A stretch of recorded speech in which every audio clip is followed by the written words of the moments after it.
e acompanhava dia a dia, minuto a minuto, o consumo do oxigênio. Porque a gente chegou a ter 74 pacientes internados, entubados no HC, no Hospital de Clínicas, e veja qual o consumo de oxigênio disso. 74 pacientes de UTI, entubados, consumindo oxigênio 24 horas, né, com mais outros pacientes de enfermaria. Então, a gente consumia um volume absurdo de oxigênio por dia.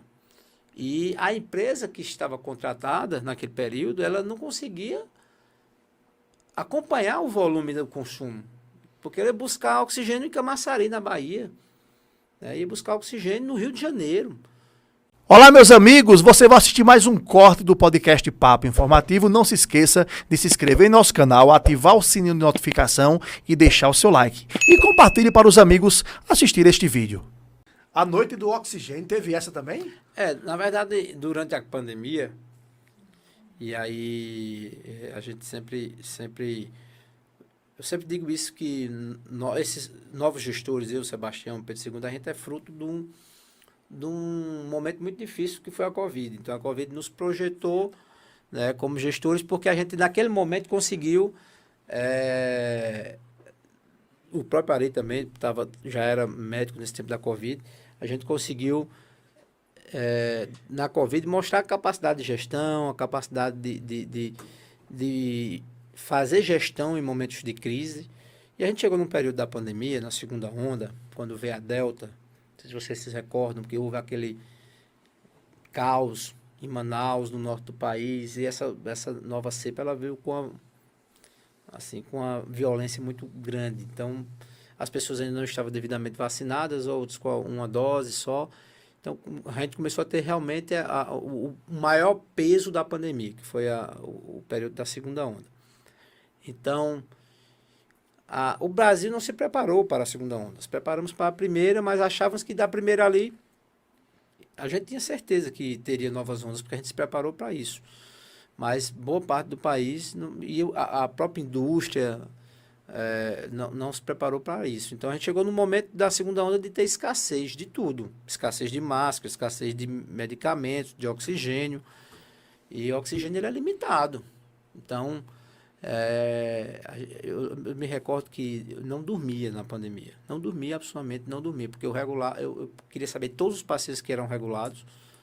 Eu participava da regulação de cada paciente para ver se era perfil e até para ajudar mesmo quando não tinha leito, para a gente tentar abrir um leito extra ou mandar para outro hospital. E acompanhava dia a dia, minuto a minuto, o consumo do oxigênio. Porque a gente chegou a ter 74 pacientes internados, entubados no HC, no Hospital de Clínicas, e veja qual o consumo de oxigênio disso. 74 pacientes de UTI, entubados, consumindo oxigênio 24 horas. Né, com mais outros pacientes de enfermaria. Então, a gente consumia um volume absurdo de oxigênio por dia. E a empresa que estava contratada naquele período, ela não conseguia acompanhar o volume do consumo, porque ela ia buscar oxigênio em Camaçari, na Bahia, né, ia buscar oxigênio no Rio de Janeiro. Então, quando voltava as cargas, a gente ficava sempre ali contando os segundos. Então, foi um momento de... Isso não foi só o Hospital de Clínicas, foi o Brasil inteiro. Isso que eu estou dizendo a você, a gente estava competindo oxigênio com o Brasil todo. E essa noite que uma das carretas que estava trazendo esse oxigênio da Bahia, de Camaçari, teve um problema, teve uma pane. E esse carro ficou parado com oxigênio. Isso atrasou o nosso intervalo de tempo. E os cálculos que a gente tinha feito para esse carro chegar para abastecer o HC e outro hospital em Patos, com esse atraso, com esse problema mecânico, esse carro não chegou. Então, a gente já tinha preparado um plano de contingência, um plano B, que eram os cilindros para poder, a bateria de cilindros para poder ficar mantendo o backup do oxigênio até essa carreta chegar. E a carreta estava prevista para chegar de meia-noite, foi chegar de 6 horas da manhã. E a gente ficou até 6 horas da manhã botando cilindro, fazendo backup. E aí eu me recordo de uma situação engraçada que chegou um dos carros de uma empresa de oxigênio com cilindros para deixar alguns cilindros. E a gente aprendeu o carro, esse carro não sai. Porque a garantia que a gente tinha que tinha cilindro suficiente ali. E a gente foi usando, e usamos praticamente um caminhão de cilindro, que foi até o momento que que a carreta chegou com esse oxigênio. E nesse momento, a gente, por segurança, né, resolveu transferir alguns pacientes para o trauma, que lá tinha um consumo de oxigênio adequado naquele momento. Então, transferimos os pacientes menos graves, mantemos os mais graves, porque Covid é aquele paciente que você não pode mexer. Naquele momento, o pulmão era igual a mesa dessa aqui, duro. Então, transferimos os pacientes com menor risco, mantemos os maior risco e conseguimos sair daquele momento de que a noite, eu acho, uma das piores noites de minha vida. Né? E o fato que eu me recordo também que era o consumo de medicamentos de intubação, aquele medicamento, o sedativo para manter você sedado. A gente consumia 1.000 ampolas por dia. Então, a gente saiu comprando medicamentos em outros países, e compramos na Índia, compramos na Europa, e era uma loucura. Mas foi até minha tese da MBA em gestão, que eu apresentei, foi como fazer gestão em momentos de crise. Eu acho que todo gestor ele tem que ter um livrinho lá, um roteiro, de o que é que eu vou fazer quando der errado, quando chegar a crise. Então, isso é um ensinamento, né, para todo gestor. Ter um plano de contingência, ter o plano B para os momentos de dificuldades.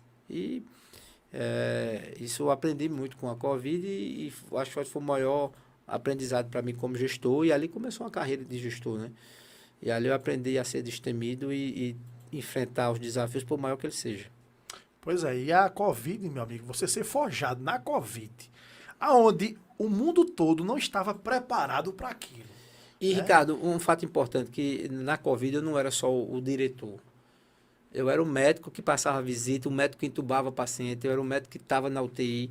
Eu trabalhei ativamente. Eu lembro que no dia 24 de junho a gente chegamos a entubar 18 pacientes. Era uma operação de guerra.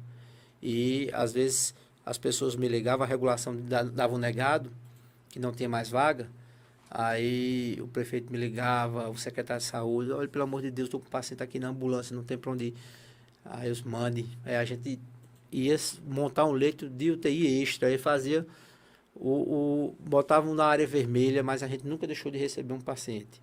Nunca. Na Paraíba não morreu ninguém em fila, porque a central de regulação, aí foi onde a central de regulação mostrou a sua importância. Se a gente não tivesse uma central organizada, regulando esses pacientes, muita gente tinha morrido aqui no estado. E não faltou leite para ninguém.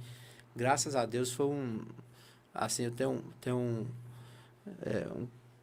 uma satisfação enorme de ter contribuído com esse momento. Né? As pessoas às vezes acham que a gente passa ali como diretor é só assinando papel. A gente estava na linha de frente mesmo, me contaminei, minha esposa estava gestante. Ela também é médica, né? Médica também, eu passei 3 meses sem em casa, depois sem pegar o filho no colo. Então, não foi fácil. Traumatizante, né? Muito traumático. E assim, parabéns, Johnny. Parabéns porque tanto você quanto os enfermeiros também, a equipe, os técnicos de enfermagem. Toda a equipe de saúde. Toda a galera que estava na linha de frente, né?